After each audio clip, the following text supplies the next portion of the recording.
The celestial Grand Hotel floated in geosynchronous orbit above Earth, a marvel of human engineering that catered to dignitaries, diplomats, and travelers from across the galaxy. Its crystalline windows reflected the blue marble below, while its corridors hummed with the babble of 100 alien languages. Jenny wiped down the bar counter for the third time that evening, her practiced movements betraying the nervousness she felt. At 23, she was the youngest staff member at the hotel, hired more for her enthusiasm than her experience. The night shift suited her fewer guests, less chaos, and plenty of time to study the universal translation databases she'd downloaded onto her datapad.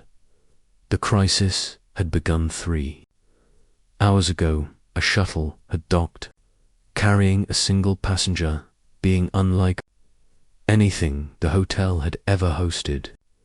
The creature stood nearly 8 feet tall, its body composed of what appeared to be liquid mercury that constantly shifted and reformed. Patterns of bioluminescent color rippled across its surface, accompanied by a symphony of crystalline chimes that seemed to emanate from within. The hotel's AI translation systems had failed immediately.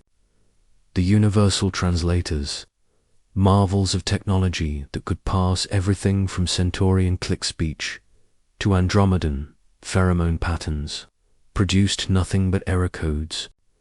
The management had called in Cristiano, the hotel's head senior, a man whose reputation preceded him like a legend. Jenny watched from behind the bar as Cristiano approached the alien for the 5th time. He was tall and angular, with dark hair that fell perpetually into his eyes and an intensity that made him seem older than his 30 years. She'd admired him from afar since her first week. His brilliance, his dedication, the way he could make even the most complex alien grammar sound like poetry. But tonight, even Cristiano was stumped. The patterns repeat every 47 seconds, he muttered to his assistant, running a hand through his hair in frustration. But there's no consistent phonemic structure. It's like trying to read music written in colors. The alien designated guest, 7734, by the increasingly anxious management had been standing motionless in the grand lobby for over an hour. Its surface rippled with what might have been agitation, the chimes growing more discordant. Jenny felt a pull in her chest, something she couldn't quite name. She'd spent her childhood moving from station to station as her parents worked diplomatic circuits. She'd learned early that communication wasn't always about words. It was about connection, about seeing beyond the obvious. She grabbed her datapad and stepped out from behind the bar. "Jenny, get back to your station," the floor manager hissed, but she ignored him. Cristiano looked up as she approached, surprise flickering across his features. "This area is restricted to the patterns," Jenny interrupted, her eyes fixed on the alien. "They're not language. They're emotion." Cristiano's brow furrowed. "What?" Jenny pulled up a program on her datapad, a simple music composition app she used in her free time. "Look at the colors. They're not random. Warm colors during the ascending chimes, cool during descending ones. It's not trying to speak to us. It's trying to feel with us." For a moment, Cristiano stared at her as if she'd grown a second head. Then his eyes widened. "Empathic communication. My God, you're right. It's a species that evolved beyond verbal language entirely." He pulled out his own tablet, fingers flying across the screen. "If we can map the emotional spectrum to a responsive pattern, we don't need technology," Jenny said quietly. She took a deep breath and stepped closer to the alien, close enough to feel the subtle warmth radiating from its mercurial form. She began to hum. It was nothing sophisticated, just a simple melody her mother had sung to her as a child. When words seemed inadequate to express comfort, she let the notes rise and fall, infusing them with the same calm she felt watching Earth rotate beneath the hotel's windows, the same wonder she experienced encountering something entirely new. The alien's chimes faltered, then shifted. Its colors began to synchronize with her melody, warm golds and soft blues swirling across its surface. Cristiano watched, transfixed, as Jenny continued. She changed her tune, adding curiosity, welcoming warmth. The alien responded, its patterns becoming a duet with her voice. It's scared, Jenny whispered between notes. Lost. This is its first time away from its home system.